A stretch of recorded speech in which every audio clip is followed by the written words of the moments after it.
Hello. Please let me see your ticket stubs for the double-edged double bill. This week, we journey through the Labyrinth of Muppets.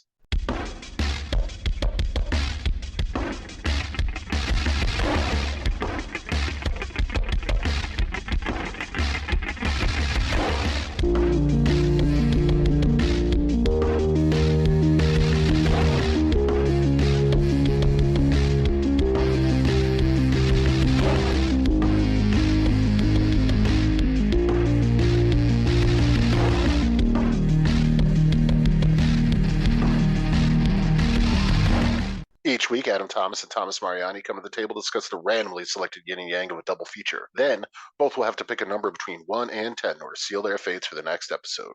One will have two good movies, the other two bad ones. Let the chaos begin. I am Adam Thomas, and someday you'll find me, the Rainbow Connection. And I am Thomas Mariani, and this all just sounds familiar, vaguely familiar. Yeah. But welcome everybody to the Double-Edged Double Bill, in which every week Adam and I cover a good and a bad feature that we picked at the end of the previous episode that's related to a topic that kind of ties into a recent release. And this week, because Guillermo del Toro's Pinocchio is coming out on Netflix, which I'm very excited about. Stop motion and all that, and Del Toro doing anything, especially given his collaborators, Patrick McHale, who is the guy that did Over the Garden Wall. Oh, shit. Yeah. Yeah, so I'm stoked on it excited. too. I mean, stop motion, like you said, and also Del Toro. And then now I didn't realize that. That sounds pretty cool. We kind of rolled over like what we were going to do to coincide with that release, because we figured maybe doing another stop motion episode, but quite frankly, when we did our last stop motion episode, it was so hard to do a bad pick. So we were just kind of like pulling our hair out. And then maybe we figured like another Del Toro episode we kind of contemplated, but then we kind of narrowed down on this. And by we, I mean I made this executive decision, because if you know me, you know I love everything related to this particular topic, because Pinocchio is produced by, along with Netflix, the Henson Company. So we figured, you know what, let's do a full-on like Jim Henson Company episode. Which we're covering two movies that Jim Henson actually worked on, but we had opened the field to the Henson Company in general, because obviously it didn't stop when Jim Henson passed away. His son Brian Henson has been heading that for the last several years, and it's interesting kind of going back to these, because I'll let you go for a bit, Adam, to talk about your sort of history with sort of like the Henson productions and stuff like that, because I have a lot more to say. What if you let me go first and I talk for like 2 hours? Wouldn't you Well, be fucking embarrassed? Anyhow, um, yeah, I grew up with the Henson Company. I grew up with the Muppets, and all that stuff. I absolutely loved the Muppets. One of my favorite movies growing up was The Great Muppet Caper.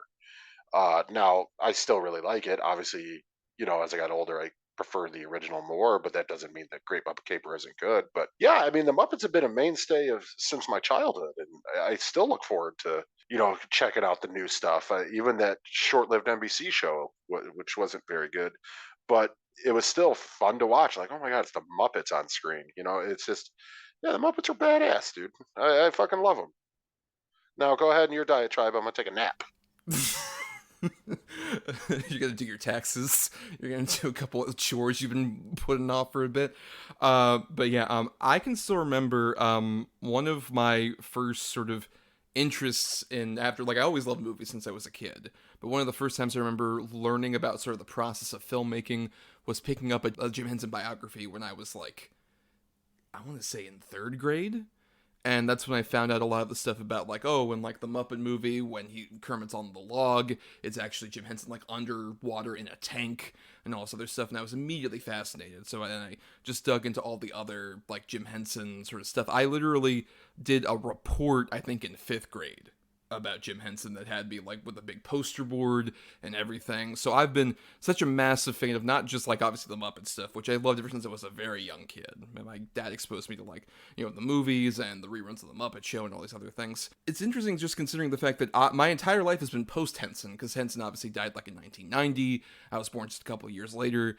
But I had such a fascination and connection with him and the Muppet and Henson adjacent stuff that was coming out around that time in the 90s as well. I think that stuff really gave me my fascination and interest, especially in like practical effects and animatronics and that kind of Muppet stuff, like that, all that along with obviously the theme parks, which kind of segues into Henson as well, given the Muppet Vision 3D attraction over there. And yeah, I love the fact that not only was Henson such like a great technical craftsman, but also when you consider all the various different aspects of his job, being like he was a performer where he would like sing as these characters, or like actually do the puppeteering and all this other stuff, like every single detail where like he would do all that, but also like write and produce and direct so many of these things. It's such a like multifaceted, fascinating, talented person that Jim Henson is, like truly a once in like a generation kind of talent, that it's such a bummer that we lost him so early, and how much you can see people trying to replicate either like what he did directly with like Brian Henson's been trying to do since the 90s, and then eventually what Disney's been trying to do since like the 2000s with the Muppet characters, but even just like on a craft and filmmaking level, like so many people have been trying to like chase back to like that Henson era with like even like modern digital technology and trying to create like new modern like sort of characters in that fashion. We're still just kind of chasing that sort of investment you have in like these fabricated characters that like Henson sort of perfected for me, even in like lesser projects I'm not as huge on. At the same time, the scope and the wonder and just the fascination, like it's been very rarely like duplicated or even like gotten close to what Henson did when he was actually working. Yeah. Yeah, what he said. Yeah, Brian Henson, is still doing it. I agree. It's not to the same quality, maybe, as a Jim Henson was, but I mean, he's still going strong. And then you had, I think one of the best ever sort of suit puppet performers is Carol Spiney, who was fucking great too. But yeah, the art isn't really. I mean, it's still going, but it's not nearly what it once was. Yeah, and I mean, it's such a thing where, like, even, like, with, like, Carol Spinney, he obviously worked with Henson, because he was doing Big Bird and Oscar the Grouch ever since, like, the late 60s when they started Sesame Street. But, yeah, it's so fascinating, especially if you, like, look at sort of the entire span of his career. I would definitely recommend, there's a YouTuber called Defunct Land, who usually deals with, like, theme park stuff, but he also talks about TV, and he did, like, a whole sort of mini documentary series about the Jim Henson that is like incredibly comprehensive, but also very entertaining and fascinating. You just sort of see the arc of his career in particular, with how much he was focused on like, oh, I don't have a lot of time in this world, and I want to do as much as I can to entertain as many people as possible, from like the Sesame Street era, then entertaining the smallest kids, all the way to as he started, trying to experiment and grow near the end of his career. He was really trying to push that, like, no, puppetry isn't just for kids at the same time. I can make big elaborate stories that aren't just focused on like the ABCs or whatever. He knew that puppetry was kind of like what we've said previously with like animation. It is a medium, not necessarily a genre. Yeah, I agree with that for sure. And I think that's absolutely correct and true. I mean, look at sort of the puppeteer effects and everything that we've seen in horror movies and science fiction movies and everything of the 80s and 70s, 80s, 90s. I mean, I absolutely agree. It's an art form. It's a medium. It's not a genre. Absolutely agree.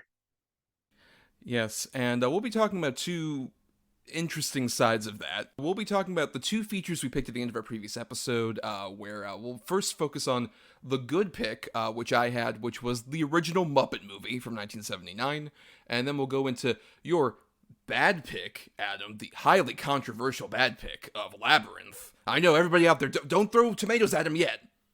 Let him give a chance to explain later in the show. But we'll get into all that in a bit. First, though, let's focus on the Muppet Movie. Now available from Jim Henson Video. Hollywood, the pot of gold at the rainbow's end. Hey, we're all going to Hollywood. You want to come with us? Hollywood? It's time to grab your pack, stick out your thumb, and hitch a ride for the adventure of your life. Hey, wait for me! It's Jim Henson's The Muppet Movie. Moving right along. Footloose and fancy free. There's Fozzie at the wheel. A bear in his natural habitat. A Studebaker. Kermit guiding the way. Turn left if you come to a fork in the road. Fork in the road. I don't believe that. And a roadside distraction named Miss Piggy. Wow. Hogging the spotlight. Now it's all aboard. Everybody on to Hollywood! as the Muppets hit the jackpot. They're the standard rich and famous contract for Kermit the Frog and Company. And now Hollywood will never be the same. Stand by. Here we go. Now you can own the Muppet Movie on video cassette. So, the Muppet Movie came out June 22nd, 1979. Directed, we should note, by a man named James Frawley, who was, British TV director. He had worked with, the Monkees and stuff like that. And he was brought in to direct this. He's one of the only examples of, an outsider directing a Muppet project. Because he Henson tended to keep things, kind of in-house with certain, directors. Even if he wasn't directing, you'd have, people like Peter Harris, who did a lot of the Muppet Show and stuff like that. But they wanted to get Frawley because this was their first experiment with doing, a full-on feature film, especially in real locations, with these Muppet characters that weren't, on a TV set or, in, on a talk show set whenever they bring the Muppets out there. Yeah, the Muppet Movie is, one of those sort of big, massive pillars of, everybody's childhood ever since 1979, where it's just everybody loves this movie. It's sort of considered the pinnacle of the various different Muppet movies. Would you generally agree with that, Adam, that the Muppet Movie is, the height of the Muppets in cinema? Yeah, I mean, absolutely. There's the sequels. I'd say at least the second and third one are really great, and they kind of start deteriorating from there. But yeah, the first one is just an absolute perfect movie. It really is a work of art. It's just absolutely a staple of, I'd say, everybody from, like you said, 79 to maybe 90 of their childhood. I mean, it's such just a perfect movie. I fucking hate it. 0 out of 5. Wait till he talks about Labyrinth, everybody. Oh. Yeah, I mean, I would generally agree. I think, I rewatched a bunch of the Muppet movies, in prep for this, and what's fascinating is definitely that, I would say, short of the previous Muppet movie we covered, Muppets from Space, I would say there's not, another terrible theatrical Muppet movie. I think you get, varying degrees where it's, I like the Jason Segel one, or Christmas Carol, which was post-Henson. And even Treasure Island I would stick up for. But I think with the Muppet Movie, I think the thing that crystallizes that makes it sort of the perfect cinematic Muppet movie is the fact that, with the other ones, even the only one that Jim directed was The Great Muppet Caper. That one is so much more focused on, gag after gag kind of thing. It's as opposed to, this one, I think Muppets Take Manhattan has a bit of this, but this one especially does, where, you have a lot of those jokes that are very funny, but also there's a lot of time just kind of, have these felt characters breathe in the situation that's going on.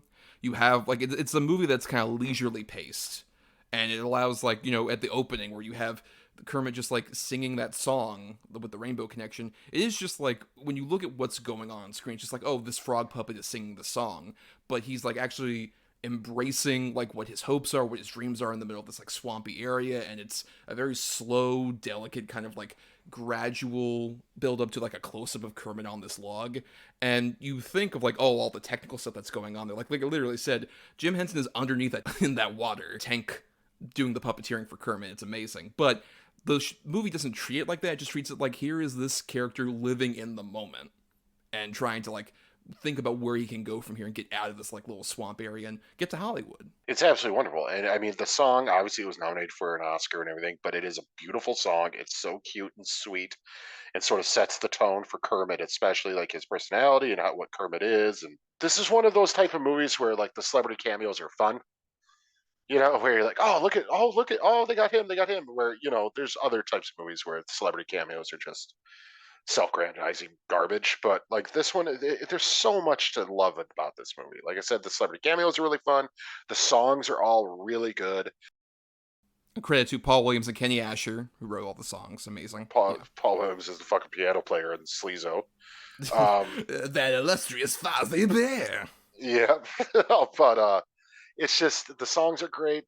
All the character interactions are great. There's running gags throughout the whole thing that really work and pay off. It's so expertly done for such a silly concept that these random, basically, I mean, puppets all go to Hollywood to become movie stars and create a movie and all this, and you're following this, and it's such a ridiculous idea. That's what I've always loved the Muppets, that humans treat them as just it's normal.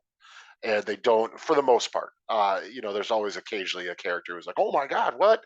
But I just love that people just accept it, that, yeah, that's these weird freaking little creatures running around and singing songs and dancing and trying to take meetings with Orson Welles. Well, right, like, nobody treats it as, like, an impossibility, but they always treat it sort of like an annoyance. Like, what the fuck is the frog and the bear doing Yeah, here? Not like, oh my god, what are you doing here? Just like, oh god, they're here. Why? Why? We're not inviting you in here. right, exactly. Beautiful, cute, controlled chaos, the whole movie. And it's such a just masterpiece and insane that it's just that good. It is that good. Wait, I think it also helps that, like, you mentioned something with, like, the celebrity cameos and also. I think what helps all of this is the fact that the actual initial shot we get is of, like, Sadler and Waldorf going into the studio, and it's like, oh, they're screening this. Like, this whole thing is a fictional movie within the universe of, like, the Muppets that we know. That little detail, which is like serves as like a fun sort of like a meta narrative thing, also kind of serves to like allow you to suspend your disbelief when like we fully break the fourth wall, where it's just like, oh, this isn't like the exact true story. It's, to quote Kermit, like sort of approximately how the Muppets got together. So it's like, oh, this is their version of their story. And I think that makes it a lot more fun when you do end up getting like the very big breaking the fourth wall gags. I think this movie like introduced me to like aspects like that, like breaking the fourth wall, or to any of these celebrity cast people. Like all these cameos, I had no idea who the fuck any of these people were when I saw this at like 5. Like, no way I knew any of these people, but then, like, this is my introduction to so many of these people, like James Coburn, or, like, all the Mel Brooks people, like Mel Brooks himself, Madeline Kahn, Cloris Leachman, Elliot Gould, all these people popping up. Who would you say is your favorite of the celebrity cameos, by the way? If it's not Steve Martin, I mean, yeah, that's kind of a given. I think we would both say Steve Martin, but if there's a yeah, second place, because you can't beat fucking just like, ugh, excellent choice. yeah, you're right. I really like Cloris Leachman. And I don't know. Milton Berle's fun. Mm-hmm. I think it's probably Milton Berle if I can't do Steve Martin. I mean, I gotta say, like, it's probably Orson Welles for me. Because it's Well, such, like... because it's Orson Welles, right. Well, it's not just lunacy. that. It's not... I mean, but even when I was a kid, like, I didn't know who Orson Welles was. I'm just like, who's that big guy? I don't know who that is. But just the way that he looks at the Muppets is very confused for a second, then he's just like, prepare the standard rich and famous contract for Kermit the Frog and Company. Like, he delivers that with gravitas, and it's like you're given a contract to like a fucking bear and a pig and a frog Right. and everything else, but he treats it with the utmost seriousness. I know. And I made the joke while watching it, this time with my wife and daughter. Like, I love that this group of freaking, creatures and animals walk into this guy, big, like, studio head mogul's office, and he's super imposing, and then he gives them a budget and the rights and all this stuff to make that movie entirely by themselves. Like, there's no other studio involvement. I just think it's so funny. Well, yeah, and it has a bit of like a real life element to it because he's playing Lou Lord, who was an approximation of a guy named Lou Grade, who was the guy that gave Henson the ability to make the Muppet Show in England. He was like a big British producer guy who just was like, you know what? I like what you're doing. You have a full season. He gave him 22 episodes based on like talk show appearances and shit like that. So it's just like, oh, it kind of fits. There's a lot of this sort of like autobiographical stuff even in this as well, that like as a Muppet nerd, you kind of get those elements. It feels like it's, at the same time it's the Muppets telling their story, it's Jim Henson telling his story through these characters too. Because it's about like, oh, picking up all these people along the way, like he kind of did with like Fozzie Bear, Frank Oz, or like Richard Hahn, Scooter, all these different Muppet performers that he picked up along the way and, made a part of his crew. Right, exactly. It's so fucking great. I mean, and also, I just want to talk to my favorite sort of thing that always has stuck with me ever since I was a little kid, and it might be my favorite running joke in movie history, is Sweetums. Um, Yes. I absolutely love it. You want to come with us? We're going to Hollywood. Hollywood! It runs away. It just, wait, I want to go to Hollywood. And the whole movie is chasing him on foot. And then it just pays off at the very end. It's so fucking funny to me. It always has been. And I love the Sweetums costume. I mean, and the head. It's so fucking funny and cute and just works on every level. I just, that and Animal taking the pill and growing to giant size. But yeah, that's the thing about this movie. Rewatching it today, there's always a gag. There's always something funny happening. Like even when Piggy's imagining her and Kermit together, and they're going through on the boat and all this stuff, and he's chasing her through the field, and he trips, I think he gets up and run after her, and he looks back while he's running to see what he tripped on. Like, it's so funny. It just, there's never a dull moment. Also, the bit during that fantasy sequence where like they're running toward each other and Piggy grabs him and then he's like looking around as he's being dragged. Like, how is this possible? Yeah, right, exactly. And the thing is, it's like, obviously it's documented how you even said it, how they did the log trick and even how they did the bicycle trick with the crane and the invisible like tension wires and all this stuff. But it's still never not like mind blowing to see the shot of Kermit riding the bike or him on the log or just a lot of the stuff they're able to pull off with this. The fact that, obviously it's a simple thing where the car's being, pulled out like a trailer, and it is on a trailer actually, and they cut out the bottom of the car and all the performers are performing from underneath the and car. And there's like a little and whatever. person basically like driving in the Yeah, truck. right, exactly. And you totally get it. And it all makes, but when you watch it, it's just, nope, Fozzie Bear's driving that car. Yeah, especially the shots where it's just like you're on the street and you're seeing them in the actual car. Right. It's like a shot that would be so casual anywhere else. Like they're treating it as just like any other movie would. I think that's the thing that Henson loved doing was like, oh, let me film this thing like an actual movie would be. Like, this feels like a 70s road movie at the same time that it feels like a Muppet movie. And whenever they try and do those sort of cheats around or like those shots, it's not about like, look at this, isn't this fucking cool? Like, I think even The Great Muppet Caper has a few too many of those kind of sequences where it's like Henson kind of showing off the technical aspects of it, as opposed to here it feels like him and Frawley are like, no, let's actually shoot this casually. So then you can be amazed, like, that's why everyone was so amazed by, Kermit on the bike. Because they treat it casually just like, oh no, he's just entering on the bike. Meanwhile, anyone in the theater's like, how the fuck is that happening? What? He's riding a bike and we don't see the wires? I think you actually hit it on the head there. I think that is what sort of makes this movie and some of the other ones work so well, is that it's treated just like they're actors. Like, it's dead serious. They're actors giving a performance and, blah, blah, blah. It's so fucking well done. What a smart way to do it. Like you said, you grow to actually like love these characters and care about what they're doing and care about their plight and adventure and sort of the romances and all that stuff. Like, you genuinely get invested in these silly, silly Muppet characters.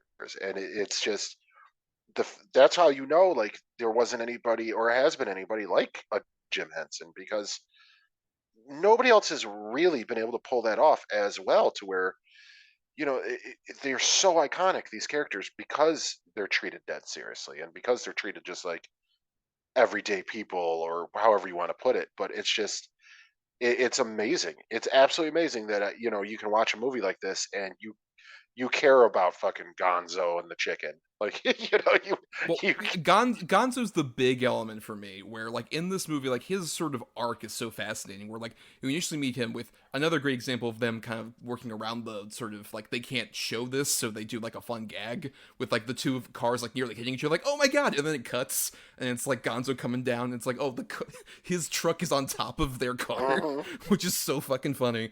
But then like later on when he does like the whole balloon thing, that's just like in context in any other like kids movie, it'd just be like, oh, this is a fun sequence where like, oh no, he's caught up in the balloons, he's up in the sky and everybody's chasing after him and trying to get him down. But then the payoff of that is him like later on with the I'm going to go back there someday song, basically being like, that was the first time I've ever felt like natural, was being up in the sky, and I wish I could go back there. And it gives us like maybe the saddest song in the whole movie. It's so sad and beautiful but heartwarming in a way that like no kids movie would ever do today. The Minions aren't gonna like stop doing banana shit and just sing like a beautiful tragic song about like wanting to go someplace they've never been to, basically. Right. Yeah, exactly. It's like I said, it's wild, dude. It's fucking wild.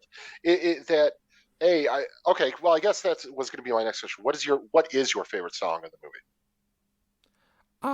I mean, so many stacked on top of each other, because like, Rainbow Connection's great, the I'm Going to Go Back There Someday, the Moving Right Along is an amazing song as well. Yeah, it is good. Moving Right Along. Yeah.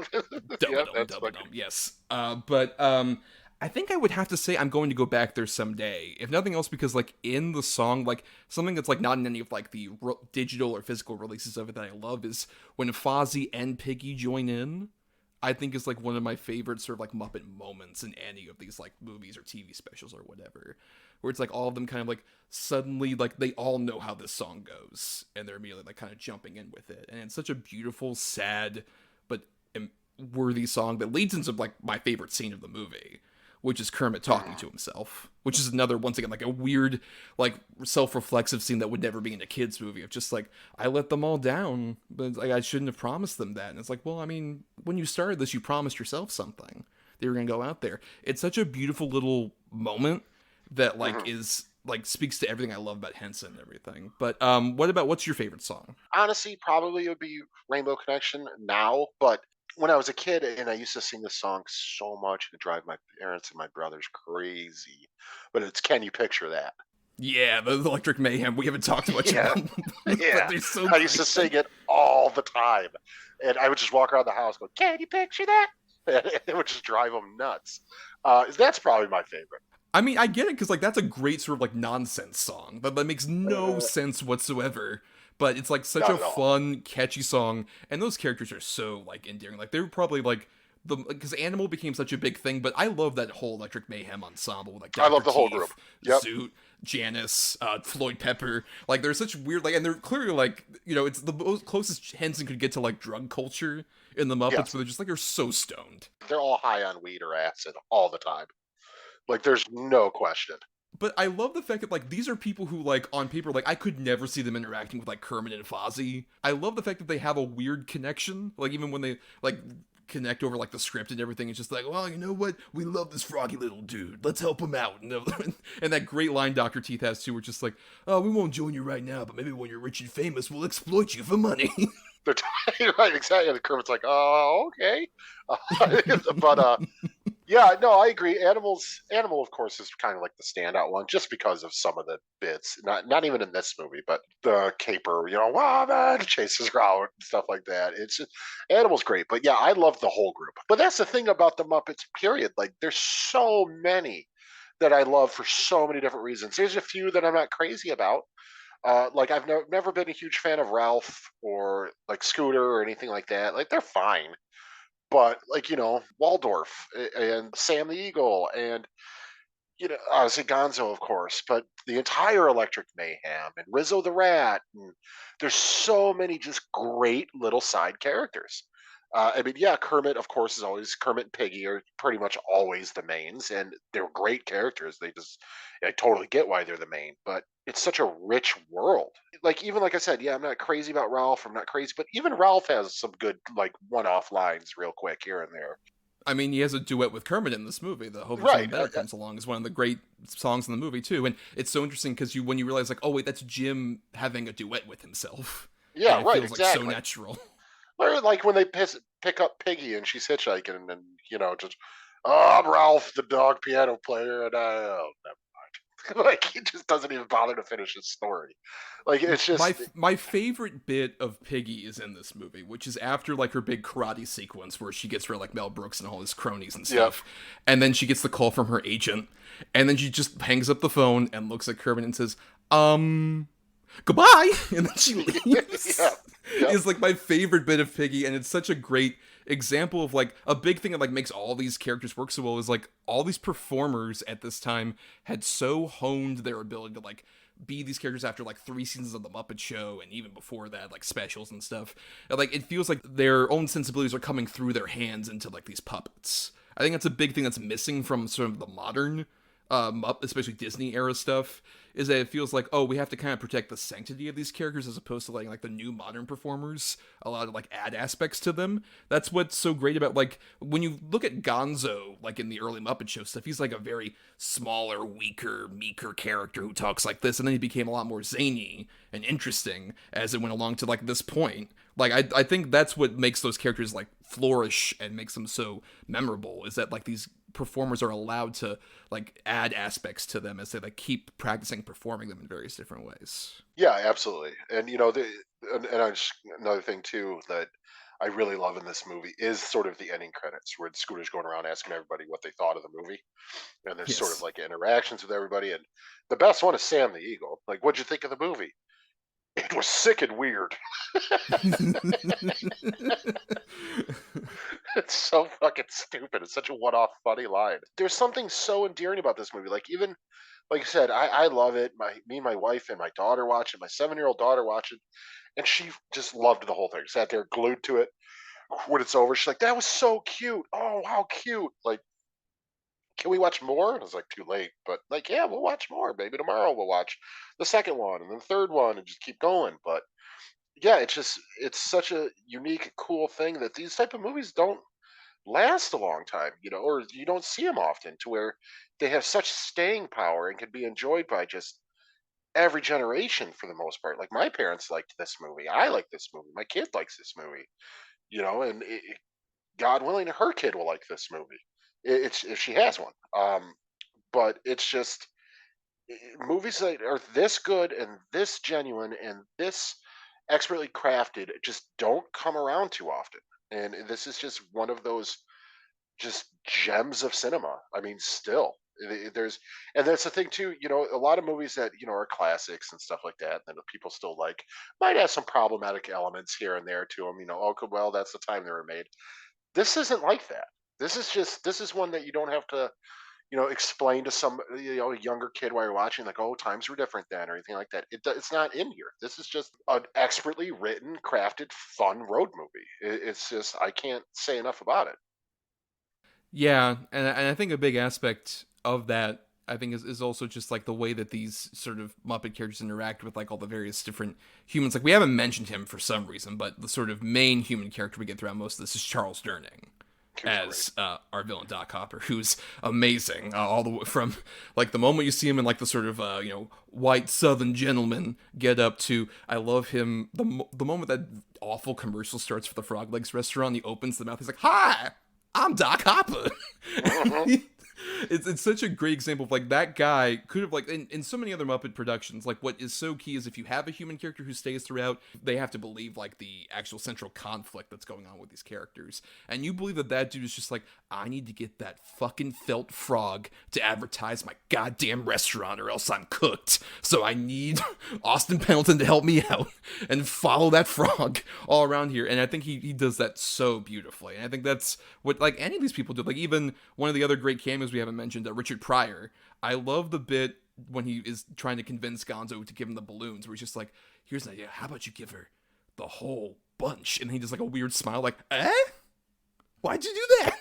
Like, it helps sell the fact that it's just like, oh, these people are sincerely believing that like these little things are real. And I think that translates to anyone else who's watching. We're just like, if those humans can believe if they're real, I can believe that. Even I think that's what helped even when I was a little kid. I'm sure your daughter also had this, where it's just like, oh, these guys just like exist in normal reality, and that allows us to endear us to them further. Right, exactly.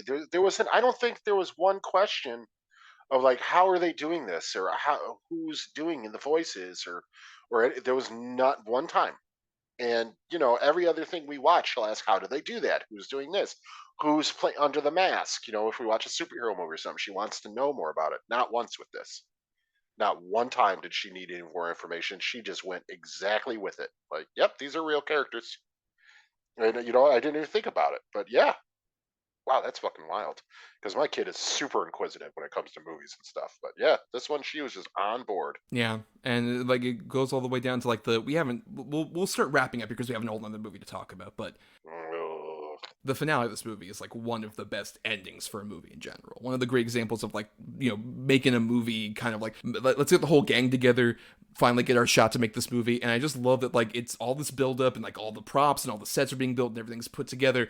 And then within like 30 seconds it falls apart just massively, but it's fine because they're just like, well, we're here doing this still and we make mistakes, but we can keep on going, leading to that amazing shot where just like the rainbow comes in and you get 250 puppets. Yeah. It's one of like it's genuine like movie magic in a way that like that term gets used a lot, but it's like this is genuine like a movie magic trick that you're able to like buy into this enough to where you see that giant shot and like all the rainbow like imagery and stuff like that, and you're like, yeah, that 100%, there is no fakery to that. Those puppets are actually there and it all feels so real. I agree. But yeah, I guess, Adam, any other final thoughts, stray things you want to mention about the Muppet movie before we continue? Just this is one of those, 5-star, 10-star, A+ movies that, I mean, I can't really think of one person that would watch this and be like, It was all right. I mean, it's a perfect movie. It's beautiful. It's sweet. It's funnier than hell, and it's generally just super engaging. I just absolutely love this movie. Yeah, I totally agree that like it's perfect movie, so stellar. It feels like the sort of first big, massive like cinematic achievement for Henson and his company. And it's like I said, it like does so much like get you invested in these characters. And if you know any other stuff, like if you're a fucking dork like I am about like Jim Henson and his legacy, you can see so much of like these autobiographical elements that are in there. But at the same time, if you're still a kid, it still works even on that level. Where it's just like this is a fun movie about a bunch of cute animals that are made of felt that are like going around saying funny things and want to achieve their dream. It's a beautiful little like thing that works for it's a real sort of like all ages movie, a true family film that the entire family can enjoy.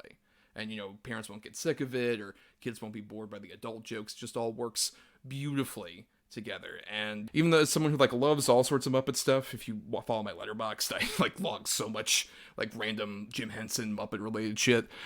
This is still the pinnacle without a doubt. And it might never get to that point again, but at the same time, I'm glad at least we have this, that everybody can still watch it so many years down the line. But now, let's get into our alleged bad feature, Labyrinth. TriStar Pictures announces the collaboration of three extraordinary talents. Jim Henson, creator of the Muppets and Dark Crystal. Where you go with a head like that? George Lucas, creator of the Star Wars saga.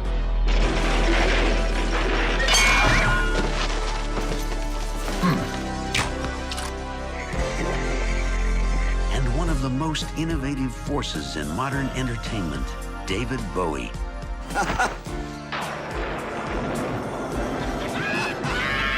Together, they will take you into a dazzling world of fantasy and adventure. There's nothing to be afraid of. A world where anything seems possible, and nothing is what it seems. The world of Labyrinth. So Labyrinth came out June 27th, 1986, and this one was directed by Jim Henson, and it was the last feature film Henson would direct, as he would die in 1990, and this movie was not very successful at the time that it came out, and wasn't critically loved that much. I think that was a problem with like Henson had with this movie and The Dark Crystal before it. It was like these kind of like bit more like ambitious fantasy films that weren't as embraced by audiences as his Muppet work. And he would go on to direct like a couple specials and other stuff for the Muppets before he eventually passed away. But this is a movie that, despite not doing well at the time, has gained a huge cult following. But Adam, you did as a bad pick, so I'm going to allow you to take the floor and make your case as to why you're not necessarily a fan of Labyrinth. All right. Popping my peas. Small amount of Drink your mint julep, just like, oh, Your Honor, if Yeah. I may. If I may declare. The thing is, all right. This is just, again, my opinion, and if people don't like it, it's fine. It's my opinion. It doesn't matter. You don't have to like it. All right, so, Jennifer Connelly, I'll give her a break. She's, a young girl in her early teens in this and all that, but I mean, she's just so wooden for me, and I'm not particularly fond of the character either. I think she's just a kind of a brat ass. I don't really care for the music. I know that's travesty. It's David Bowie, but I don't like the music in this. David Bowie's fun. I'll give it that. I do like a lot of the puppet design and things like that, but over and all, the movie is just fucking boring, man. And like I said, if I can't get behind a lead character that you're supposed to follow, I mean, even lead characters who are brats or snotty or whatever, those exist in movies, and some of those are movies I like. But coupled with the bad acting, coupled with just the overall cheesiness of it all, it just doesn't work for me. These type of movies rarely ever work for me. These like young 80s young kid fantasy movies. Like I'm not even crazy about like the Neverending Story or Dark Crystal or this or most of those. They just it's not a genre that I've ever really been hugely a fan of, and I couldn't really explain to you why. It's just not for me. Um, I get why people like it so much. I completely understand. I mean, David Bowie is captivating. The puppets are great. I mean, the Ludo character alone is fucking amazing. Um, and it's yeah, no, no. I mean, I can sympathize in that, like you mentioned, the Dark Crystal, which I would not categorize as like young fantasy necessarily as much, because that's just like a whole different other. It's almost like an experimental film, basically. The Dark Crystal is, and I think I feel that way a bit more about like the Dark Crystal with in terms of like the story lags a lot more, because it feels like we're so focused on the craft we forget about sort of like the characters in the story. But I think I like Labyrinth a bit more because, especially I think upon this watch, I gained a bit more of an appreciation of just the fact that, like, at the same time that it is like a young kid fantasy movie of the 80s, this one is dealing with a lot more sort of like themes about like her being like at that cusp between childhood and full on like adulthood. And I think it's like wrestling a bit more, especially for Henson. It's focusing a lot more on like sort of at the same time they're like these little puppets or whatever.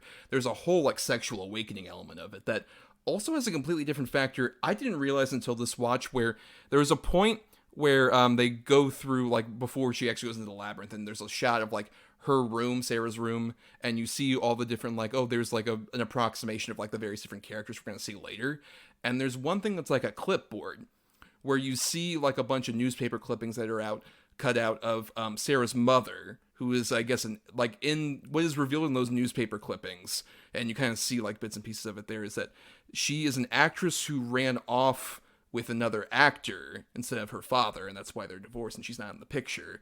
And the person in the photo who's with her is an actor who in the picture is played by David Bowie. So that adds a whole nother context to this of like, oh, not only is she like having this weird sexual awakening thing to not just like a random Goblin King character, but this approximation of like basically what she would desire from her adulthood in terms of like the person that her mother ran off from, like this like suburban life that she hates with. And so there's this weird kind of like fascination that's going on there that I think adds another layer. I don't think it like makes this movie great necessarily, but that adds something I didn't even realize before about like, oh, this is like has a lot more interesting thematic depth than I think something like the Dark Crystal and a lot of those like 80s fantasy kids movies would have, where it's like this is really a movie about a young girl realizing, like, trapped between like her stuffed animals and this hot David Bowie dude who has his bulge out very prominently throughout the movie. I mean, yeah, I agree with you. There's a little bit more depth to it than, Dark Crystal or even Never Ending Story and stuff like that. And it also doesn't hurt that, of course, she's having a sexual awakening with that fucking hog in between his legs in this movie. Yep, that's very prominent. Yep. I mean, it's huge. Which, by the way, it's potpourri. Me and Heather reminded me today, but we saw some interview or read an article with David Bowie where the bulge, he's like, I wish I could claim it as mine. He's like, but I actually stuffed potpourri down there because I was worried that, after all the dancing and stuff, that the puppeteers would get a whiff of something. Right. But still, yeah. I find myself not giving a shit within like 20 minutes. I still like like I said, I like looking at the characters and stuff like that. But I mean, even rewatching it for this show, it was a fucking chore, man. Now, I would have put this one as like one of the worst movies I've ever seen, or one of the worst movies that we've even done for the show. Like, no way. It's just, this is just one of those movies that just never connected for me. And, as I gotten older and stuff like that, I just don't think it's ever going to happen. I've tried a couple times. There are a lot of people who like this. Like, my wife's not crazy about it, but she's a fan. And actually, her first, like, sort of, oh my God moment was when she saw this movie. I mean, I heard that from a lot of people, and that was something that was weird, where, like, I didn't realize that, obviously, when I was a little kid, and it's like, what are you talking about? Is that the case? And I look back at it when I was, like, in my teens, like, oh, no, yeah, that's very clearly there. I was distracted by those fucking puppets, but nope, that Bulge deserves a co-star credit, basically, in this movie. It's ridiculous. It's like he's wearing 4 athletic cups. It's fucking crazy. And I know a lot of people talk about the songs in this movie and all that. I just feel like they're just over-synthesized dribble. Like, none of them work for me. I'd rather take fucking Lamal's Never Ending Story over any of these songs. It's just, I don't know. And I like David Bowie. I'm a David Bowie fan. I like David Bowie's music. But holy shit, do I hate the soundtrack to this movie. The two songs I really like from this are probably Magic Dance. I think just more because of like what's going on there. Obviously, it's really catchy. And then I like Underground, the opening song. But it's not my favorite Bowie thing overall. I mean, to be fair, there's only one song I loathe, and one scene I just completely like. Why is this even fucking here? Is the whole Chili Down thing with those characters, the Fireys. Awful characters. Yeah, it's a really bad sequence that adds nothing to this movie at all. It's like, obviously this is full of like a bunch of like vignettes. It's very Alice in Wonderland-y. But even then, I'm just like, guys, get this the fuck out of here. This is like so stupid. And it looks terrible. Because it's like, that's even like, it's pre-blue screen, because it's like they were shot on like black velvet or whatever. Yeah, right, and that effect sometimes works in other cases with like Henson Productions, but here it looks terrible. Oh, it looks terrible. It looks so fucking bad. And they're annoying. The character design is okay. It's not even that great. It's just, yeah, that's one of the main scenes of this movie for me too, where I'm like, oh, fuck this movie. I will say, my favorite side character in this movie, other than Ludo, because like I said, I think Ludo is just an amazing creature. I mean, it's huge, and it works so well. And I think it was like originally like 100 or 200 pounds or some shit like that. Yeah. Which is crazy. But I love the worm. I do think the worm's cool as fuck. Every time I see it, I'm like, why has he got a little scarf on? He's getting a little chilly. I love, my favorite thing is that he's just like, why don't you come inside for tea? And it's like, she's like a full-grown person. Yeah, and I'm like, hello. Did you say hello? I said hello, but close enough. You're like, yeah, little cockney worm with a little scarf on. He's getting chilly. He's got business. It's one of many bits there where you can see sort of a credited screenwriter Terry Jones's work coming through, like very Python-esque in terms of like some of those like bits and pieces, which I know you're also not a huge fan of, sort of like British dry sense of humor in general as well. Yeah, I've become more of a fan as time goes on, especially because my wife likes it quite a bit. So I'm becoming more of a fan of it. I'm still not crazy about it. No, I've never been a huge Python fan. I've always been a big Eric Idle fan. I love Eric Idle. I think he's absolutely hilarious. But in terms of like the sort of the sillier British sensibilities here with like the various different characters we interact with, you're not necessarily big on like I always tell the truth and I always lie, like those kind of guys. No, to me, well, it works in this sort of context, because like I said, I think the puppets are cool, and I think it works in this context because everything is weird. Because she's in this weird like dream realm, goblin, whatever the fuck. And so it kind of works that they're all a little off. But did I laugh at any of it? No, God no. Except for the little worm guy, because I mean, what has he got a little scarf for? That's the biggest thing Adam's thinking of throughout the rest of the movie. She's like, how do you get that scarf? Why has he got it? Is he getting chilly? Oh, he got chilly. He's got to bring his little scarf with him. Who knitted a scarf that small? Ridiculous. Right, of course. But yeah, I want to go back to like you mentioned your dislike of Connolly in this. I think what works for me for Connolly in this movie is that like she is playing this character who is very much like a 15-year-old girl. She feels just like, oh, she's very like assholeish toward her parents and doesn't really treat the responsibilities babysitting this kid seriously. But what I like is that with her character, despite the fact that she has I get a sense of her like actually maturing over the course of the movie. And I think that's what really works, is in so many other cases where like they try and do that, it's very dicey, depending on like the way the story goes and the performance for like these kind of fantasy movies of like, oh, this is like a coming of age movie about this kid growing up. It still doesn't matter because I don't necessarily like the kid. Obviously that's the case for you, but I like the fact that I believe necessarily her realizing like that whole element of, oh, this isn't fair. Like that's her whole complaint throughout like the first like third of the movie, and then her just accepting that at a certain point, but that's the way it is, and I have to keep going along this journey. It feels like it's her actually through this very silly magical adventure learning just about like this is what life is like, that like you have to go through these weird adventures, and sometimes you meet friends, sometimes you meet enemies, sometimes you meet people who you think might be alluring to you but turn out to be manipulating you this whole time. And I like that journey that she goes on. I don't think Connolly is necessarily terrible. I wouldn't say she's like the best kid actor, but I believe her as like a teenage girl who's going through that kind of arc, which we have this debate all the time about like likability with characters necessarily. I can give her slack for that sort of like lack of likability, where it's just like, I don't know, I was kind of an asshole at that age too. No one understood me as I went off LARPing with my dog in a park, which is like the saddest thing. That immediately endears me to her, because like, oh, you're out there LARPing with your dog in a park? That is so sad, and the rain comes in. Immediately I'm just like, oh, this girl has like no friends whatsoever. I just feel so much empathy for her as she finds friends in the form of weird imaginary characters. Yeah, I mean, it is pretty sad, like, for sure. So they're just coming up weird like a fucking Renaissance fair dress. Talking about goblins and mazes with her stupid dog. Like, it is pretty fucked. Yeah, I mean, nah. It doesn't work shit for me at all. Like obviously she is a fucking teenager in real life and blah blah. But so I believe that she's a teenager. I do believe that. But But you to don't me, believe there's that arc necessarily to her growing well, and maturing. there's going into no, I don't. I mean, I think that's intended. I think that's the intention of the filmmakers and what they're trying to do. To me, there's just not enough strength in the performance to carry it across. I feel like she's very bratty and immature, which obviously, again, 15-year-old kids, yeah, they're going to rebel and everything. But to me, it doesn't really change. Like, she's just kind of bratty and whiny the whole movie. I don't know, I would argue by the time she gets to the end of this, where it's just like, she's not whining about, like, you have no power over me. She's like, you have no power over me. Yeah, well, Nancy did that in 1984 as A Nightmare on Elm Street, and it worked better. Yeah, it's almost as if it can work again in another movie. Nope. Only one movie. Only one movie. I only get one pass for that.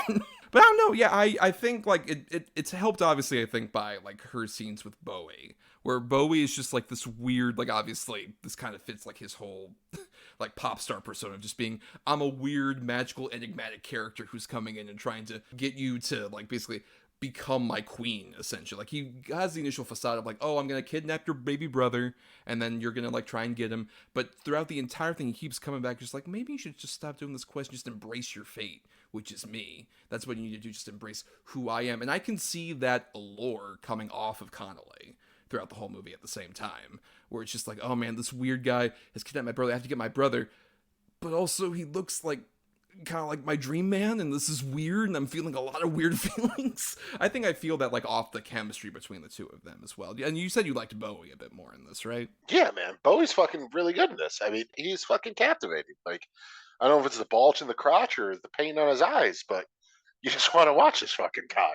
And he's got that sweet ass Motley Crue hair. Yeah, I think especially like when he's interacting, like whether like the contrast between him interacting with Connolly and then when he's interacting with the puppets, like in the Dance Magic Dance number. At like the start of his, he's like so annoyed by what's going on. Or just like, oh, you guys are like doing whatever, fine. Like, how about we all shut up and we sing my song? That's how we're gonna do. Like, I love that kind of shows off also that aspect of like what Connolly is sort of allegedly tempted by is this guy who like feels like he's mature and mysterious and fascinating, but in his free time he's hanging out with a bunch of fucking goblins who he's just like, oh, I hate all of you, now let's dance. Like, that's his idea of maturity.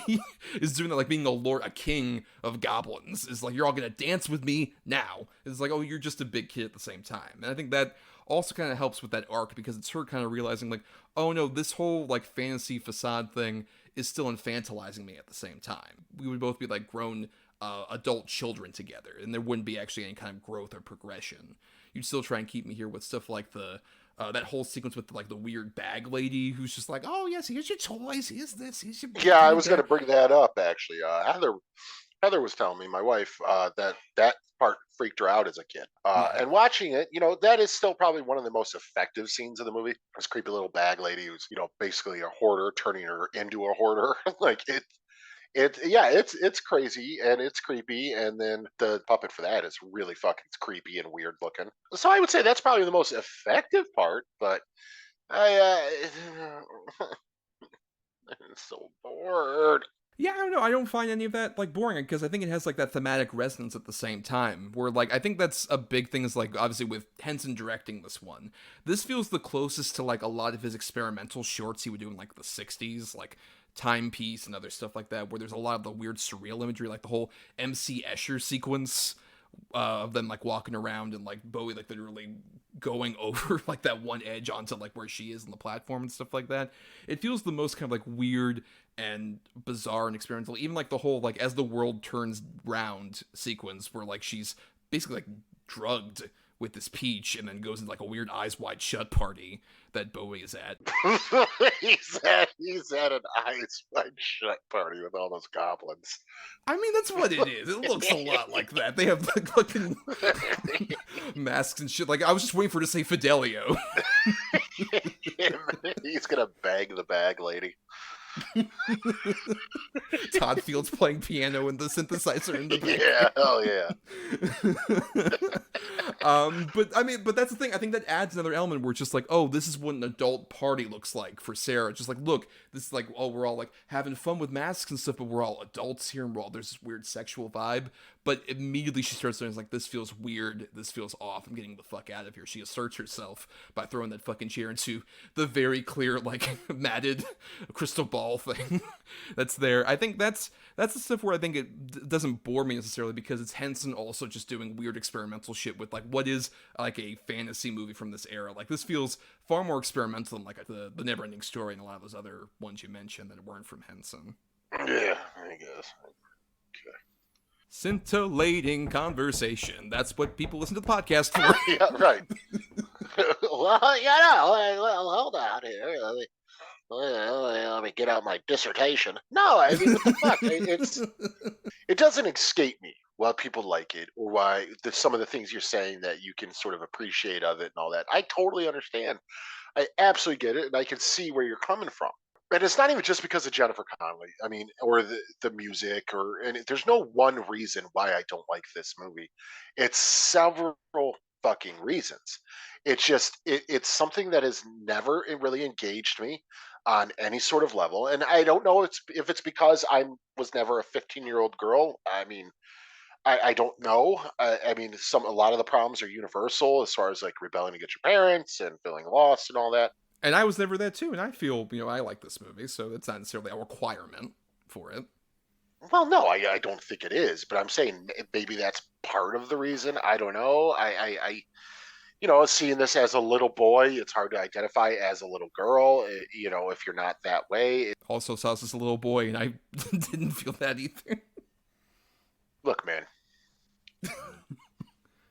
Shut up. Oh, oof, burned. Oh, gotcha. Oh, arrow through the chest, busted. Oh, no, it's just, but like I said, I guess I'm just trying to come up with a reason why maybe it never connected for me. I really don't know, because there's a lot in this movie that should work. But again, the genre as a whole, it never worked for me. I mean, it's not that I'm not into fantasy movies. Maybe I'm not into fantasy movies as much as I thought I was. Like, there's some that I really liked, but for the most part, it's not a genre I go to. So maybe it's just I'm not a fan of fantasy, I guess. Well, and I mean, and you were known at the time, because there were a lot of people who weren't a fan of this movie. Yeah, this is definitely one of those that sort of caught on later, for sure. Right, yeah, it was not, critically praised at the time, and didn't have a huge box office take. And I think that a lot of people even said that, like, that kind of was, like, the sort of the beginning of the end for Henson, just sort of, like, his career and everything, where the lack of success for this kind of, like, winded him, like Brian Henson kind of said as much. Like, and I guess I can kind of get that, because there's certain elements, too, where, like, someone we haven't mentioned who was a producer on this movie is George Lucas. I can see some of the early rumblings of, say, like, the prequel trilogy in here with certain characters. And I think even like the whole, like the part where the movie really loses me, besides like the Fiery guys or whatever, once they get into like that Goblin City at the end, and it's like not necessarily with like the big door guy who I love. I think that's like a great example where it's just like the doors close in, that's this metallic robot guy comes out. But after that, where it's just like goblin antics in the city, like, it just feels like, okay, we're just kind of going through gags. There's no danger here, necessarily. This feels like it's just like a weird Muppet thing that's going on with these less, Muppety characters. But at the same time, yeah, I still think there's, like, some of these thematic elements that are interesting. Or even, you mentioned, like, the look of these characters. We should mention Brian Froud, who designed a lot of the puppet stuff for this and the Dark Crystal. And his son, Toby, is little Toby in the movie. And we'll later go on to, like, get into his father's footsteps and do some like puppetry, design and stuff like that. The puppets all are really amazing. Like, even you mentioned Ludo, who's like this big giant thing. Even Hoggle, who I would say is my least favorite of these guys. I feel way more annoyed by Hoggle and his dumb journey that I don't really have that much investment in. Where it's just like, you keep turning coat all the time, dude. Go fuck yourself. Agreed with Hoggle. Yeah. Absolutely. And you know what? That's another thing, too. Honestly, and I don't mean to cut you off. The voice acting in this is not that great for the puppets. Like, it's not that good. Hoggle, I don't like Hoggle's voice actor. The doorknobs, I do like the fox with the eye patch. Whatever the fuck his name is, I forget. Sir Didymus, yeah. Sir Didymus. But most of the voice acting is just not very good to me. It feels almost like they're improvising and they don't know what to say. Well, I think this is something that happened a lot with, like, you know, as the Muppets would go along, and, like, you have, like, a Frank Oz who does a bit of puppeteering here, but later on, he wouldn't be there for puppeteering, so he'd dub over the voice later after the puppeteers already performed it. You do get a lot of that, I think, in this, where you have these voice actors, most of which did not do the puppeteering. And I think there is a bit of that disconnect. I think Hoggle in particular, just because while he's a technical marvel, there's also just the weird thing of, like, it's this, like, little person in a weird, like, suit mask thing that's like this weird animatronic that, like, it looks great, but at the same time, Brian Henson's voice for that, I agree, isn't stellar. I think Ludo's the only one, once again, where it works, because there's not a lot of voice acting there. Right, yeah, he basically only says like 3 or 4 words. He says his name, he says Sarah, and he yells. Pretty much. But yeah, that's probably another thing, like I said, that's probably another thing that really sort of took the movie down a notch for me, too, is it does sound like, now that you mentioned it, I never even thought of that, but it does sound like all overdubbed. Right, and that it even doesn't just quite work with, like, the way the performer's doing it. Like, I would love to hear the scratch track, basically, with these actual puppeteers doing the voices. Right. Yeah. I can agree with that necessarily. But still, I want to ask before, like, we start getting to final thoughts and stuff. Well, I mean, you mentioned earlier, like, the worm is your favorite. Like, the sort of side characters and stuff. Is there any other one you would want to shout out of, like, these other different puppet creatures? Well, like I said, I think Ludo is just an achievement. He's fucking great looking. I like a lot of the goblins, especially the scene where she's first in her room and like talk, oh, I wish. And they're like, yes, yes. And there's that big dumb one with the horns. Right, and the one who's just like, I wish that the goblins would come and take her away. What's so complicated about this? Right, exactly. So, I mean, there's a lot of cool character designs. And you know what? You're dead ass on about the George Lucas influence here. And those creatures, the thing we don't like with those fucking creatures. Yeah, the fiery guys, yeah. They're all Salacious Crumb. Right, yeah. I mean, I just... Oh... And there feels like maybe Lucas was on set just there like, you know, I could maybe make this work with, like, a guy with, like, rabbit ears and stuff. I think that could work, although maybe a Binks of some sort. Waving his hand at a random grip. You will bring me a Diet Coke. Yes, Mr. Lucas, I'm your assistant. That's what I do. Yeah, sure, man. You will do it. You'll get me a Diet Coke. I mean, I would say in terms of, like, the other side people, I love the look of the wise man, who is the guy that has, like, the little bird on his head. Yeah, that guy's great. I forgot about that guy. He's awesome. Right. Who's puppeteered by Frank Oz, like that, and also the bird hat is just like, it's so interesting being your hat this whole time. But yeah, I mean, there's them. I like the knockers as well. I think they're, like, funny characters. I like the puppeteering that's going on with them. Yeah, I would say, like, there isn't necessarily a bad design in the bunch. So I would agree that I don't think all the characters necessarily that consistent compared to, or as endearing as any other, like, Henson production necessarily. But we've been talking a lot about Labyrinth. So, Adam, any quick final thoughts here about Labyrinth that aren't just like, I didn't like it? I get it. I understand why people like it. And I think a lot of it has to do with sort of the David Bowie of it all and things like that and the high fantasy. And I know this is one that really, like, young girls really go to, and obviously boys too, with Thomas. I understand sort of the wonderment of youth and all that why people would be connected to this. Maybe I just was a bitter 8-year-old, smoking my Pall Malls. Like, this is put on Bridge on River Kwai. Turn this shit on. I want any of this madness. I want that madness. Give me some Kubrick. What is this? This isn't a Werner Herzog picture. No, it just never connected for me. And in a way, I feel like I'm sort of missing out sometimes because I know how much people like this and how much people talk about it. But then, when I really sit back and think about it, when people talk about this movie, they talk about basically David Bowie's bulge. There's not a lot more discussion when it comes to this movie among, the general populace. It's David Bowie. It's the dance, the magic dance scene. It's the, tell me about the babe and all that stuff. But there's really I'm sorry. not much. What babe exactly? Oh God. You mean the babe with the power, right? Oh God. The power of hoodoo voodoo, right? You remind me of that babe, right? No, I was talking about the little pig. Oh, good. Okay. Yeah, idiot. That'll do. Gotcha. Okay. Hey, you run a movie podcast, moron. Fraud stamp. But no, I get why. Cinema's dead to me. Put out my Pall Mall on my leg. I think David Bowie's what keeps this movie around. And I mean, I get it. He's great in it. He's David Bowie. But other than that, to me, this doesn't really offer anything. So, again, I guess my final statement is if you guys like this movie, good for you. I don't. Well, yeah, I like this movie. I've been mostly defending it just because, like, Adam is over here as my counterpoint.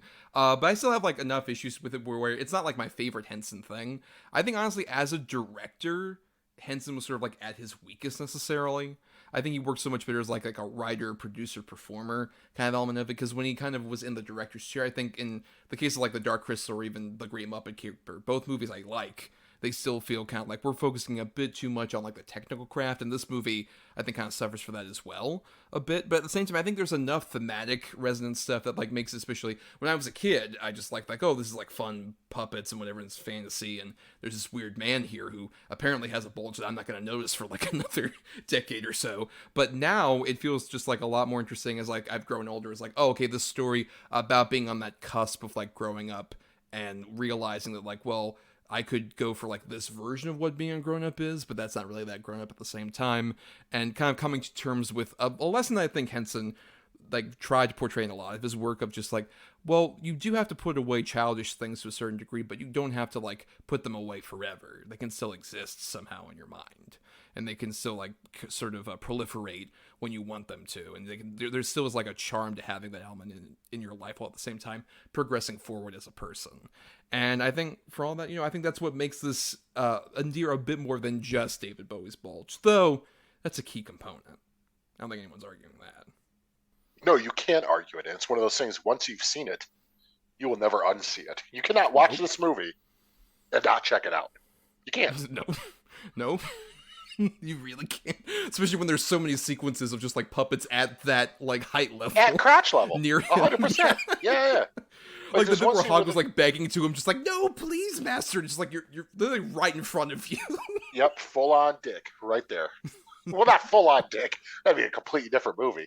But still, yeah, it's right there. There's a version of that that's probably out there on the internet for you to peruse. But that's it's like the Labyrinth or some bullshit. The Labyrinth? Yes! That's it. That's absolutely it. All right, on that note, let's get into our weekly segment, The Double Redo. Double Redo. Double Redo. Double Redo. Double Redo. Double Redo. Double Redo. That works. So the Double Redo is a segment that Adam and I do every week, in which we talk about a good and a bad feature that that is related to the topic in question. So we say, like, hey, here's something we'd recommend related to the topic, and here's something we would recommend you steer clear of instead of watching. And so for Henson, I'm going first here, and I am starting off with, this is breaking a bit of protocol for me. This isn't the first time someone's recommended something that isn't technically a movie on the show, because Adam has recommended previously, it was for Regina King, you recommended Watchmen. So I'm going to break a bit of that protocol here and recommend a TV show, but it kind of fits in the same parameters because it is a one-season TV show. It wasn't a miniseries, unfortunately. This was planned to be a larger, bigger series that just never progressed forward. I am recommending the Netflix series The Dark Crystal: Age of Resistance, which I kind of mentioned earlier. The Dark Crystal, which Henson did like after Muppet Caper, but before Labyrinth, is not my favorite of his works. I love and respect a lot of like the craft that's going on there and creating a whole world and doing it without humans, just puppets and everything. I think there's a lot of technical craft stuff that's fascinating, but it's kind of dull. That's the one I would describe as far more dull of a movie necessarily. But what I love about The Dark Crystal Age of Resistance, which came out in 2019 on Netflix and is sort of a prequel that takes place several decades before the original Dark Crystal movie came out, is it takes a lot of the elements of the world, because this is also all puppets, no humans involved, all directed by Louis Leterrier, and has a massive cast as well in here. That includes like Taron Egerton, Anya Taylor-Joy, Natalie Emmanuel, and then like Simon Pegg and Jason Isaacs when you get into the Skeksis voice actors.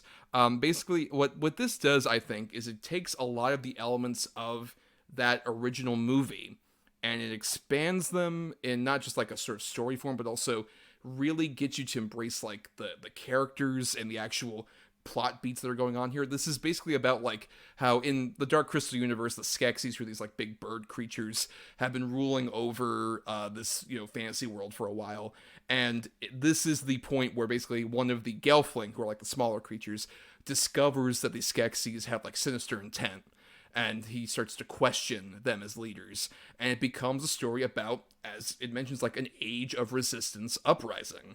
And I think it's a really fascinating sort of like fantasy war drama that's building up with these like puppet characters. And I think the characters are much more engrossing. The performances are a lot better. I think this is a better example of sort of like puppeteering and like overdubbing with celebrity voice cast. It works pretty well. Like I would say my favorite in particular, Simon Pegg plays the Chamberlain, who, if you've seen the original movie, is the Skeksis who goes like, and has like the weird like red coat on and stuff like that. And he embraces like sort of that slimy sort of like manipulating element like amongst the Skeksis and the Gelfling so well. And it's like, looks gorgeous. It has like so many great sort of world building elements. It's a bummer that like obviously it got canceled because it was too fucking expensive for like this like very niche sort of subject matter. But at the same time, there is like so much fascination and craft that's going on, while at the same time, I got invested in like all these Gelfling characters and the sort of interplay between the Skeksis and a lot of this other stuff. I think it's like a fascinating show that, like, the first season, while it does obviously like leave open stuff to a season 2 that'll never happen, at the same time, like, it has enough of a story to where by the end, I mostly at least felt like it was a satisfying like end to the season, and like at least a lot of the bigger arcs are wrapped up. While it's a shame that like it can't progress forward, but I think it takes what that sort of original movie did and improves upon it in a way that I think Henson would have enjoyed if he had lived to see it necessarily. I think it's one of the better sort of post Henson's death productions that production company has done in quite a while. And I would also recommend the Calling of the Crystal, or The Crystal is Calling, I forget which one, but it's the making of documentary that's on Netflix. It's like right after you watch the series, watch that documentary. It is fascinating to see just how much like this massive, the most expensive like puppet production I think in recent memory. It's just like how much work went into it, and like designing every single element, the sets and the characters and everything. It's a fascinating production, and I would recommend it, especially if you like elements of the Dark Crystal but wish it kind of improved some of the story and character elements. This series I think is great for you. And then briefly, My Bad is a movie, and some may say like, oh, this feels like you're kind of punching down, Thomas, to like hate on a movie that's aimed at 6-year-olds, basically. But My Bad feature is The Adventures of Elmo in Grouchland, which is the second of the Sesame Street movies. And I would say that for that one, while it is obviously aimed at like a much younger audience, at the same time, like, in comparison to the other movie, which put a pin in, because I think someone else here will be talking about the other Sesame Street movie in a moment, this one I feel talks down to kids a lot more, and it feels like it's also this weird thing where it's like it's Elmo going into like Oscar the Grouch's trash can and going to Grouchland, which is full of like grouchy characters, obviously, and there's like Mandy Patinkin plays like a human villain, and that one it feels so much more like they are talking down to their audience, because there's a lot more of just sort of like, oh, kids aren't entertained by this, so we're gonna have the characters like interact with them, or even like at a certain point there's a lot more like 90s cynical jokes in here. Like Big Bird tries to sing the ABCs and all the Grouch is like, oh, that's so, get us out of here, this is so terrible.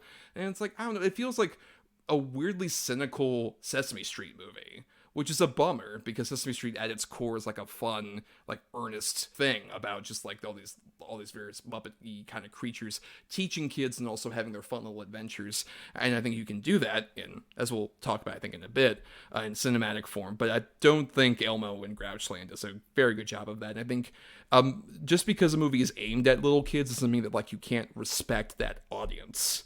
And I feel like it's kind of talking down to them a lot more than it is actually meeting them on their level. All right, so I only seen like the first 2 or 3 episodes of the Dark Crystal show, but I will say, without liking the movie, I was pretty engaged by the show. I forget why I didn't finish it. Probably just like personal stuff going on or whatever. But I mean, I had a similar thing where like I only watched the first couple of episodes when it originally came out, and I just actually went through it like in the last week. So that's something I might want to go back to. But I do remember really liking it. I remember thinking it looked fucking amazing, and I did like a lot of the acting and voice actors a lot. So that's something I might want to go back to for sure. And then Elmo and Grouchland, I have of course seen.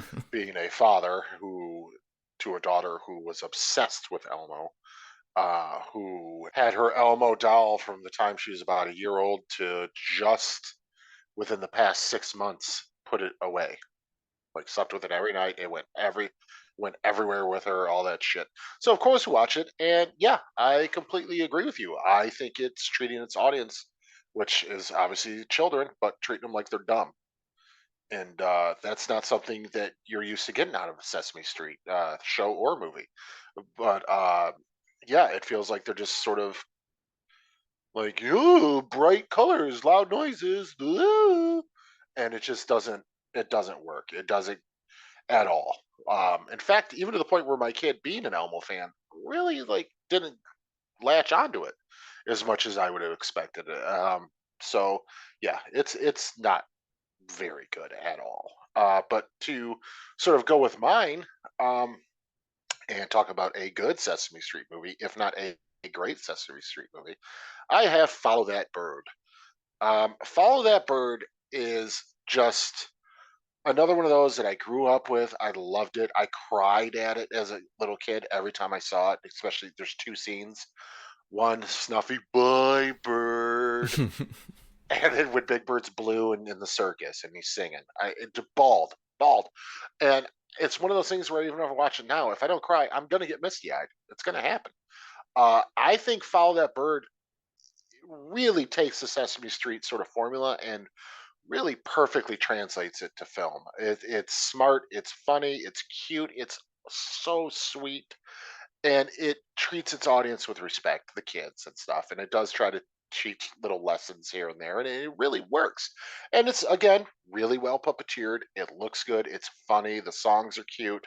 I think Follow That Bird is not necessarily an underrated, but kind of a criminally underseen and under talked about movie. Like nobody talks about Follow That Bird, and it's kind of wild to me because I think it's pretty damn great. And then for my bad, real briefly, it was the alternate choice, the Happy Time Murders. It's just a fucking shit show of a film.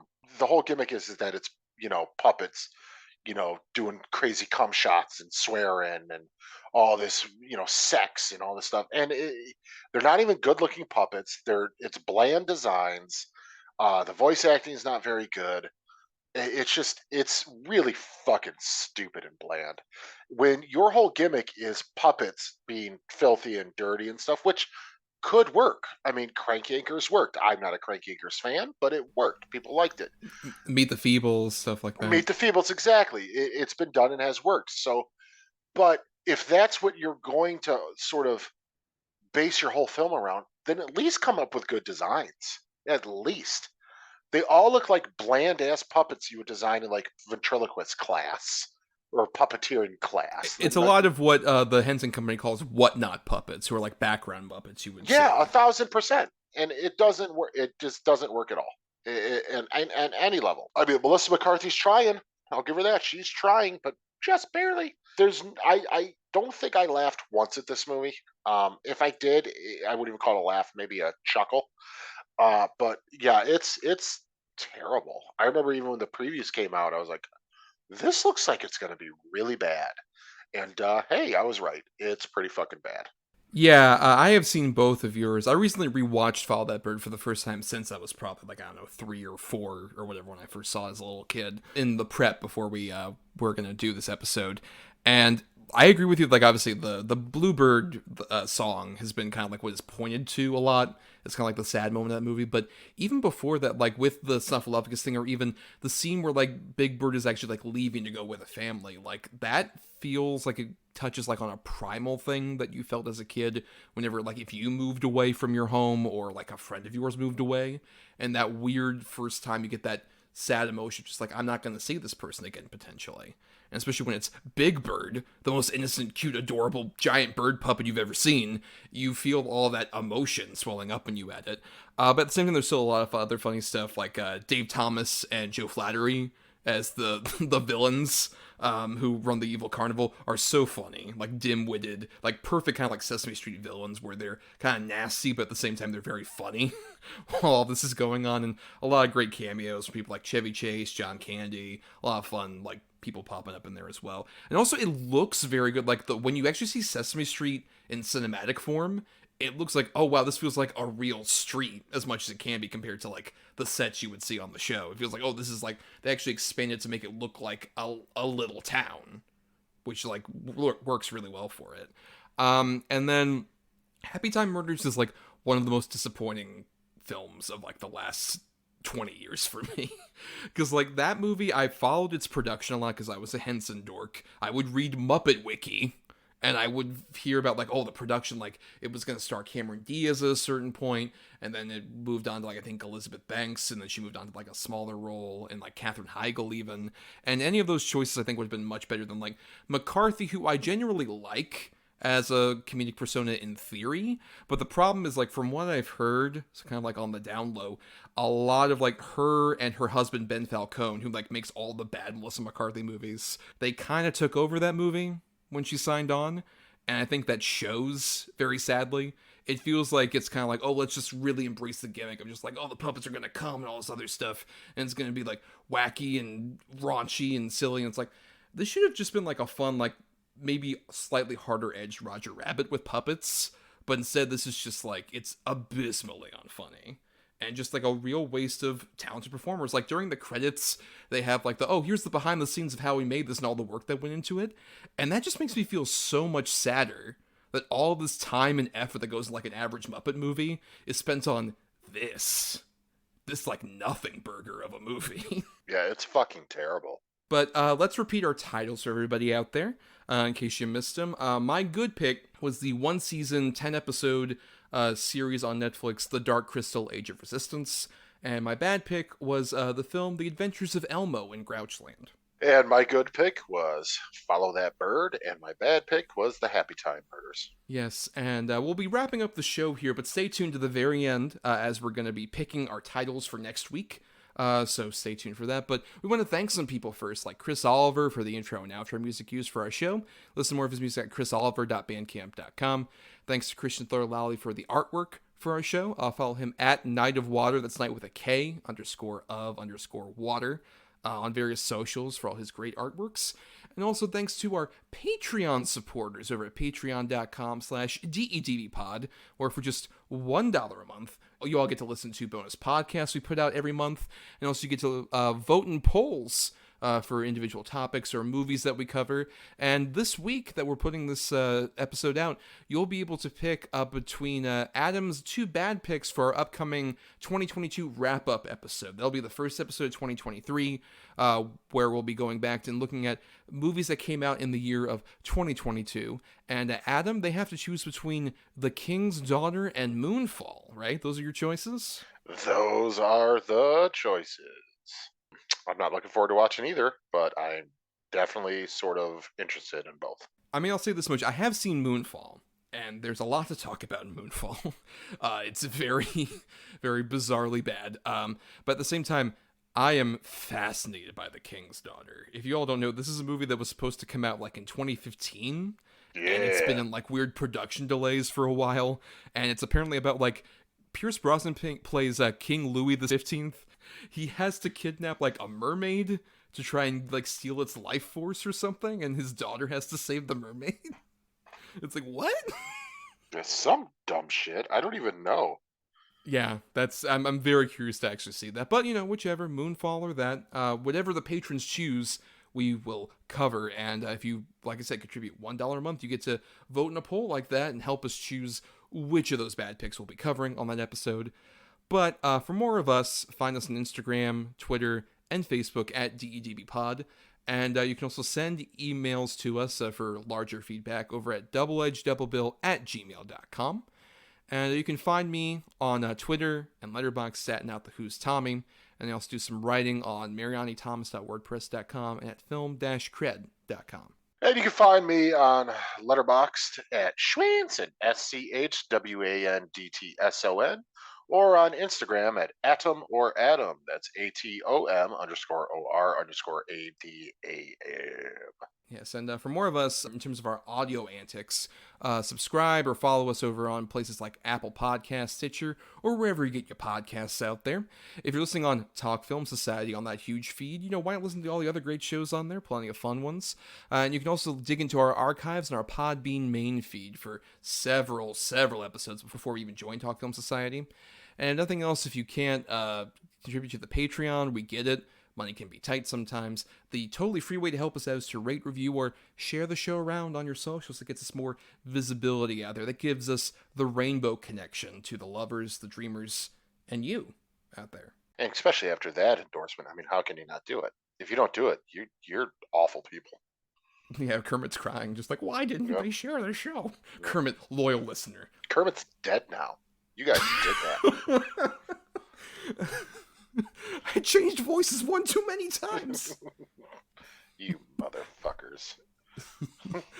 Oh, well, on that note, Adam, it's time we did our picking for next week's episode. As we do at the end of every episode, Adam and I each, have switch up on the quality of good or bad, and we have 2 movies of that specific quality for the topic in question, and so we assign numbers between 1 and 10 for them, and the other person will pick a number between 1 and 10, and be like, okay, I'm going to pick number 6, and the other person will say, okay, that's closest to my choice at number 8, which is blank movie. So that ends up getting us our good and our bad feature. But there is the Godfather rule, which Adam still has a veto in his back pocket that he can use, just one single veto that he has to use before our next anniversary in May. He's been holding on to it. If he hears one of my 2 bad choices, and he's like, you know what, I don't want to cover that movie, he can say, actually, I'll take the cannoli, unless we have to go with whatever other choice is there. And we'll see if that happens for the bad choices I have for our next topic, which will be Sigourney Weaver. We've been wanting to do this episode for a while. We're big Sigourney Weaver fans. We love her as an actress. And we're doing this in honor of Adam's most anticipated movie of all time, Avatar: The Way of Water. God. Which, hey, if it doesn't make like $2 billion, it's not going to break even. So, fuck that movie. And you were the one ticket James Cameron was hoping for. That's been mentioned in all these interviews he's been doing. Like, come on, I'm so big, successful, but please, Adam, please see my movie, please. Look, Titanic was huge. I'm king of the world. I love underwater filming now. I've changed the game. But this fucking asshole, Adam Thomas in Michigan, like, I'm after his $8. Well, you're not going to get it, Jim. You fuck. But at the same time, Adam, you're quite happy to at least have the excuse to cover Sigourney Weaver as a topic. Oh yeah, she's kick-ass, dude. She's a fucking icon. I love Sigourney Weaver. Anytime she shows up in anything, it's like, oh yeah, Sigourney Weaver.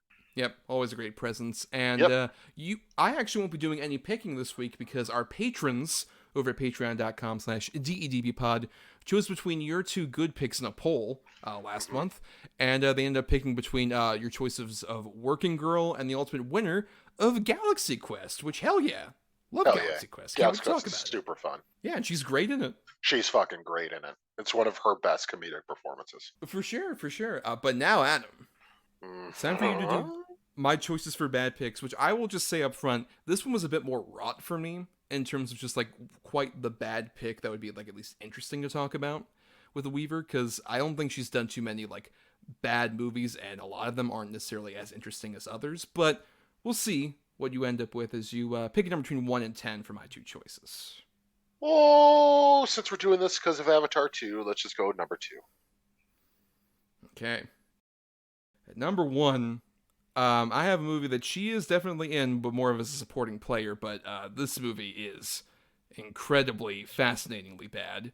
From an interesting filmmaker who had a lot of potential. I'll just say this in the way that the meme described it. That's Chappie. Ooh. No, I want to talk about Chappie. There's a lot of things to Chappie that I want to talk about. No, Yes. I will not be taking the call. All right. Well, the other side of things, over at number 8, I had a movie that I'd heard about, got like some festival buzz, and then died a quick death. That has like her and Robert De Niro and Cillian Murphy in it, called Red Lights. That's apparently about like paranormal investigators. Yeah, I haven't seen that either, but yeah, I remember that. Okay. Everything I heard was like, oh, there's a lot of interesting buzz around, and then it disappeared. And Yeah, gone. those who saw it were like, it was a movie? Yeah. But yeah, so... Galaxy Quest and Chappie. Oh, yep. boy. All right. That's Galaxy Quest and Chappie, all right. That we'll talk about next time, everybody. But on that note, the episode's over. And just remember, podcasting's like a movie. Write your own ending. Keep believing, keep pretending. We've done just what we set out to do. Woman!